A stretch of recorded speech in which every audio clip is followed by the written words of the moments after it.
Assalamualaikum warahmatullahi wabarakatuh. Innal hamdalillah nahmaduhu wa nasta'inuhu wa nastaghfiruh wa na'udzu billahi min shururi anfusina wa min sayyiati a'malina. Man yahdihillahu fala mudilla lahu ومن يضلل فلا هادي له أشهد أن لا إله إلا الله وحده لا شريك له وأشهد أن محمدا عبده ورسوله صلى الله عليه وسلم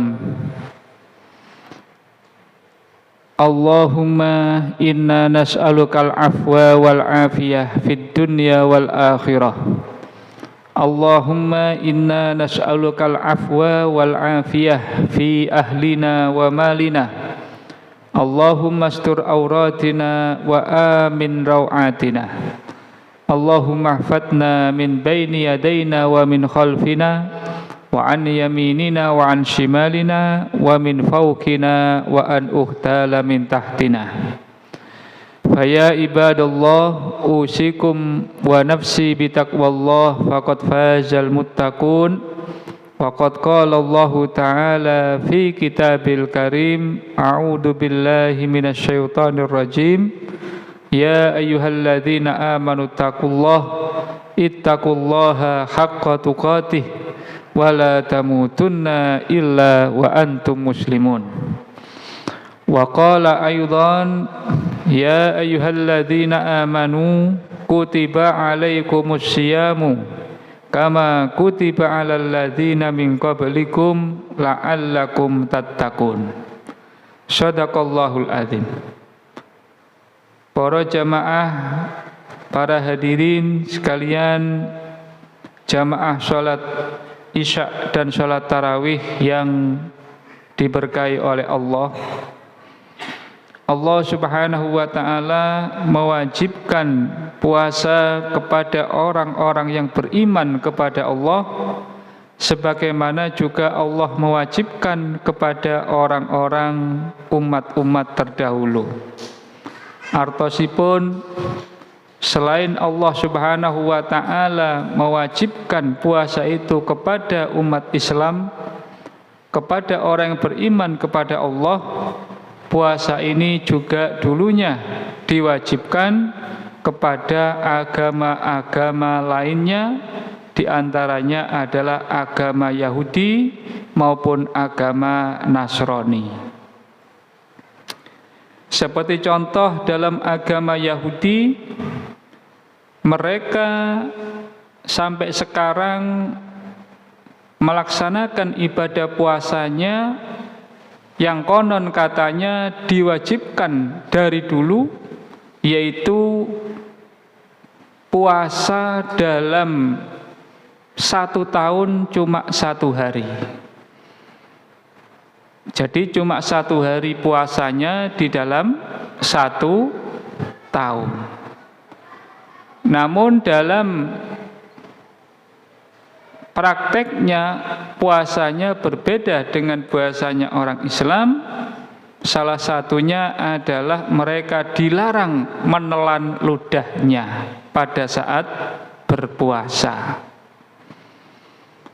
Inilah akhirnya yang kemudian puasa mereka itu bukan malah menjadi kekuatan bagi mereka, justru malah mengalahkan tubuhnya dan malah terjadi kemadharatan di dalam puasanya. Hal itu terbukti yaitu pada saat tahun 1979 ketika orang-orang Yahudi melakukan puasanya dalam 1 hari itu, dan puasa itu sampai sekarang dilakukan, namanya Yom Kippur. Jadi puasanya orang Yahudi itu namanya bukan Shaum Ramadan, tapi Yom Kippur. Yom itu artinya yaum. Kifur artinya puasa, hari puasa. Pada saat mereka berpuasa itu, satu hari itu, dan mereka dilarang menelan ludahnya juga. Pada tahun 1979 mereka mengalami kekalahan yang luar biasa, diserbu oleh tentara Mesir yang pada saat itu orang-orang Israel berpuasa pada hari itu, dan akhirnya kemudian tanah yang dikuasai orang Israel sampai sekarang bisa direbut kembali oleh umat Islam. Jadi mereka sangat menyesal sekali. Puasa satu hari diserbu, langsung kehilangan, yaitu tanah suci yang disebut dengan Tur Sina. Jadi di Mesir itu ada namanya Tur Sina, sebagaimana di dalam surat At-Tur, Watini wazaitun waturisinin. Lah, waturisinin atau Tur Sina ini ada di Mesir. Tempat ini dulu pernah dijadikan Nabi Musa untuk beribadah selama 40 hari 40 malam. Dan sampai sekarang masih ada gunung itu, sampai diabadikan dalam surat Tur Sinin tadi.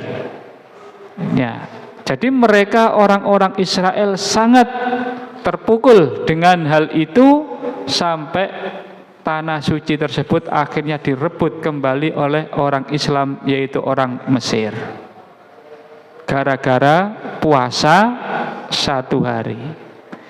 Namun puasa Ramadan bagi umat Islam bukan malah menjadi sebuah kekalahan, bukan menjadi malah sebuah kelemahan. Justru Nabi Muhammad SAW di dalam peristiwa peperangan justru bisa mengalahkan orang-orang Yahudi pada saat mereka puasa. Salah satunya adalah yaitu perang Badar. Jadi perang Badar itu dilaksanakan oleh Nabi pada saat bulan puasa Ramadan. Bayangkan Bapak Ibu. Nah, kenapa puasa Ramadan kok bisa menjadi sebuah kekuatan yang luar biasa? Kok malah bisa menang ketika perang? Ini karena puasa Ramadan yang dilakukan oleh Nabi sesuai dengan kaidah-kaidah yang diwajibkan oleh Allah kepada Nabi Muhammad. Nabi Muhammad beserta sahabatnya melakukan puasa itu dengan benar, sesuai dengan perintah Allah, dan tata caranya benar. Termasuk adalah adab-adab di dalam puasa itu dilakukan dengan benar. Karena itu jamaah dirahmati oleh Allah, agar puasa kita, puasa bulan suci Ramadan ini menjadi kekuatan bagi diri kita, maka kita harus memenuhi adab-adabnya, harus sesuai dengan aturannya, tidak malah dilanggar aturannya. Tidak seperti orang Yahudi dirubah-rubah aturannya. Nah, apa saja yang termasuk dari adab-adab puasanya umat Islam yang disunahkan Nabi? Berikut ini ada beberapa cara dan adabnya. Napa mawon niku? Yang pertama, takjilul fitri. Jadi kita itu diwajibkan justru oleh Nabi Muhammad menyegerakan buka. Bukan malah mengundur-undur bukanya, merasa yang namanya puasa itu merasa mungkin kalau semakin lama semakin baik. Tidak, malah justru Nabi menganjurkan kalau sudah waktunya buka, segera berbuka, yang namanya takjilul fitri. Nabi melarang orang yang berpuasa tidak pakai fitri atau tidak pakai buka. Dulu pernah ada sahabat menerapkan itu, malah dimarahi oleh Nabi Muhammad dan diharamkan oleh Nabi. Karena itu Nabi berpesan dalam sebuah hadisnya, ma la yazalu ummati bi khairin ma ajilul fitri wa akhiru as-sahur.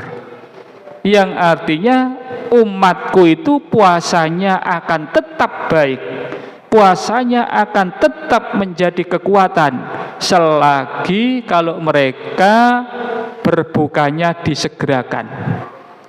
Wa akhiru as-sahur, dan tidak hanya itu, akhir sahurnya juga diakhirkan. Ya, jadi kalau waktu sahur malah diakhirkan itu malah bagus. Ya, malah itu sesuai dengan sunnah Nabi. Loh, kenapa Pak? Bukankah semakin panjang semakin pahalanya besar? Tidak.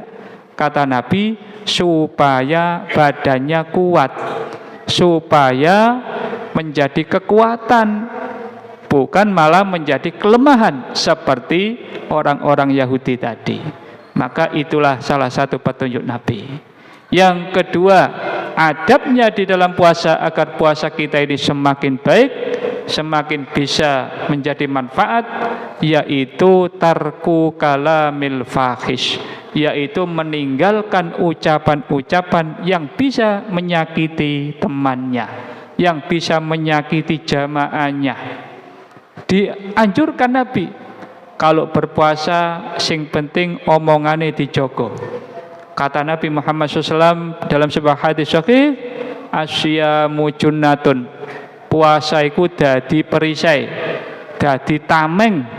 Karena itu wala yashab wala tajhal, janganlah ada di antara kalian yang menyakiti dengan omongannya, termasuk adalah dengan membodohkan temannya.